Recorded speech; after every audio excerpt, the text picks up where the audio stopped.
નમસ્કાર. શ્રદ્ધા એજીઓના આજના આ ગહન અભ્યાસમાં સ્વાગત છે. આજે આપણે શિક્ષણ સંબંધિત કેટલીક અત્યંત મહત્વપૂર્ણ સરકારી યોજનાઓ પર એક ઊંડી નજર કરવાના છીએ. સમગ્ર શિક્ષા યોજના.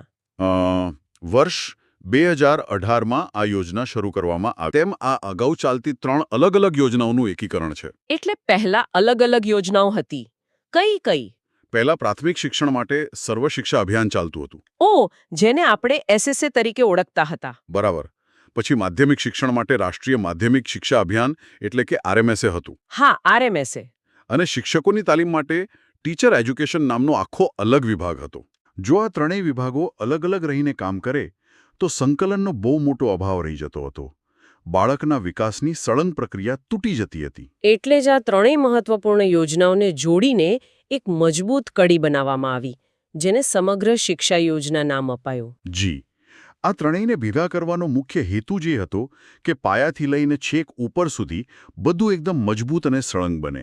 જો આપણે આ યોજનાના મુખ્ય ઉદ્દેશ્યોની વાત કરીએ, 4 મુખ્ય સ્તંભ દર્શાવવામાં આવ્યા છે. હા. પહેલું છે શાળાકીય શિક્ષણમાં ગુણવત્તા લાવવી. અને બીજું છે શિક્ષણમાં સમાનતા લાવવી. ત્રીજું તમામ બાળકોને શિક્ષણની સમાન તક આપવી. અને ચોથું પ્રી પ્રાઇમરીથી લઈને સેકન્ડરી સુધીના શિક્ષણનો સળંગ વિકાસ કરવો. આ વ્યવસ્થાનું માળખું ખૂબ જ વિકેન્દ્રિત છે. એટલે અલગ અલગ સ્તરે સંસ્થાઓ કાર્ય કરે છે. હા.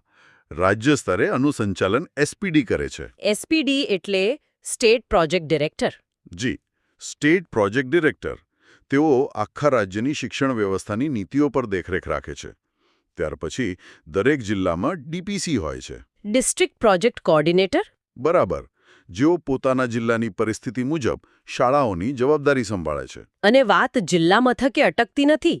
તાલુકા સ્તરે જઈએ તો બીઆરસી કામ કરે છે, બ્લોક રિસોર્સ કોઓર્ડિનેટર. અને તેનાથી પણ નીચે ક્લસ્ટર સ્તરે એટલે કે અમુક શાળાઓના સમૂહ વચ્ચે સીઆરસી હોય છે, ક્લસ્ટર રિસોર્સ કોઓર્ડિનેટર. આ તો બહુ સરસ વ્યવસ્થા છે. ગુજરાતમાં આ યોજના ગુજરાત શાળા શિક્ષણ પરિષદ દ્વારા સંચાલિત કરવામાં આવે છે. સમગ્ર શિક્ષા અંતર્ગત વિવિધ કાર્યક્રમો ચલાવવામાં આવે છે, જેમ કે ક્વોલિટી ઇમ્પ્રુવમેન્ટ પ્રોગ્રામ્સ અને ટીચર પ્રોફેશનલ ડેવલપમેન્ટ.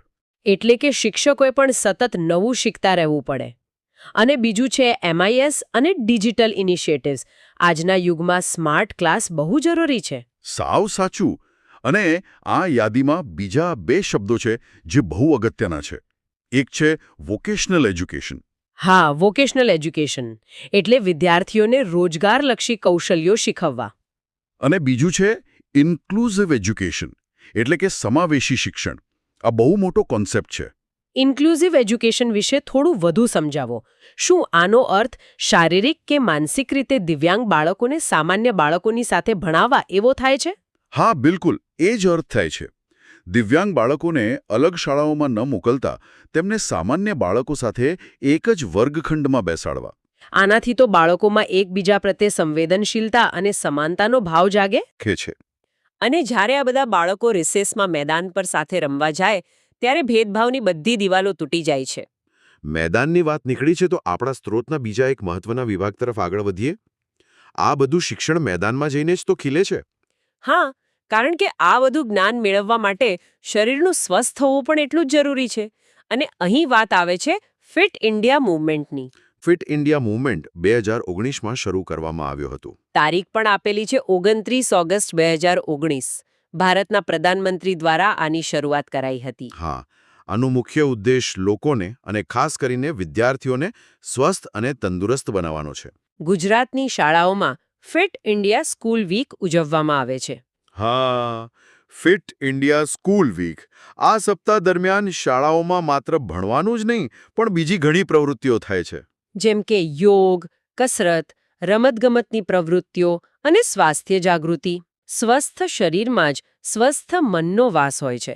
હવે શરીર મજબૂત બની ગયું તો સાથે બાળકની સાંસ્કૃતિક તંદુરસ્તીની વાત પણ કરવી પડે. ચોક્કસ. એક ભારત શ્રેષ્ઠ ભારત. હા, આ ભારત સરકાર દ્વારા શરૂ કરાયેલી યોજના છે. આનો મુખ્ય ઉદ્દેશ ભારતની વિવિધ સંસ્કૃતિઓ વચ્ચે એકતા વધારવાનો છે. આ યોજના હેઠળ અલગ અલગ રાજ્યો વચ્ચે સાંસ્કૃતિક વિનિમય કરવામાં આવે છે. ભાષા અને પરંપરા વિશે માહિતી અપાય છે.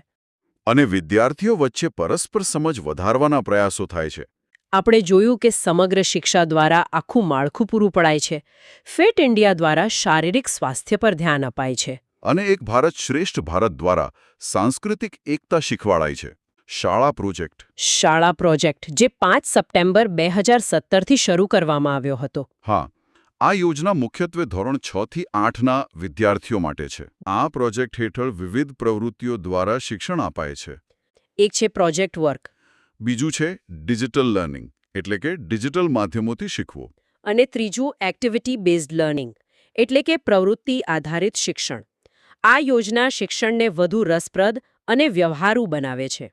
તો ચાલો આજના આ ગહન અભ્યાસમાં આપણે જે ચર્ચા કરી છે તેનો એક સારાંશ જોઈ લઈએ. હા, આપણી શરૂઆત કરી સમગ્ર શિક્ષા યોજનાથી, જે ધોરણ 1 થી 12 સુધી વ્યાપક શિક્ષણ આપવાનું અતૂટ માળખું છે. ત્યાર પછી આપણે ફિટ ઇન્ડિયા મૂવમેન્ટ અને ફિટ ઇન્ડિયા સ્કૂલ વીક વિશે જાણ્યું, જે વિદ્યાર્થીઓના શારીરિક સ્વાસ્થ્ય માટે છે. પછી એક ભારત શ્રેષ્ઠ ભારત યોજના જોઈ, જે સાંસ્કૃતિક એકતા વધારવા માટે છે. અને અંતે શાળા પ્રોજેક્ટ, જે ધોરણ 6 થી 8ના વિદ્યાર્થીઓ માટે પ્રોજેક્ટ અને પ્રવૃત્તિ આધારિત શિક્ષણ પર ભાર મૂકે છે. આજના આ ગહન અભ્યાસમાં સમય આપવા બદલ અને અમારી સાથે જોડાવા બદલ આપ સૌ શ્રોતાઓનો ખૂબ ખૂબ આભાર. આવજો.